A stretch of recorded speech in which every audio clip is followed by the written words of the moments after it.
এই ভাই শোনো না, আসসালামু আলাইকুম। ওয়ালাইকুম আসসালাম রহমতুল্লাহ বারাকাতুহ। বলছি এত রাতে কোথায় যাচ্ছ তুমি? আমি মসজিদে যাচ্ছি নামাজ পড়তে। ও মসজিদে। বলি মসজিদে এত রাতে কি করবে তুমি? নামাজ পড়বো আর তারপরে কোরআন পড়বো ইনশাল্লাহ। ও, সারাদিন নামাজ পড়া হয়নি? নামাজ পড়া হয়েছিল, ঈশার নামাজ পড়তে পারিনি, বাইরে গেছিলাম তাই জন্য এখন ও, বলছি তুমি যে এত রাতে কোরআন তিলাওয়াত করবে, নামাজ পড়বে, তুমি যে মসজিদে প্রবেশ করবে, তার দোয়া জানো তো? আরো কোন পা থেকে প্রবেশ করতে হয় সেটাও জানো তো নিশ্চয়ই? জি ইনশাল্লাহ জানি আমি। তো একটু অডিয়েন্সকে দেখিয়ে দাও।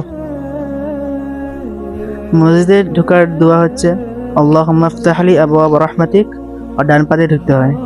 ও একটু দেখিয়ে দিলে ভালো হতো।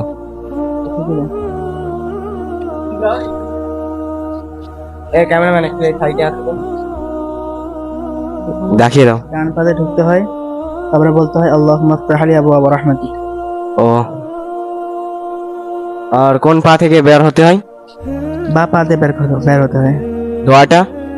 আল্লাহুম্মা ইন্নী আসআলুকা মিন ফাদলিক। ও, মাশাল্লাহ।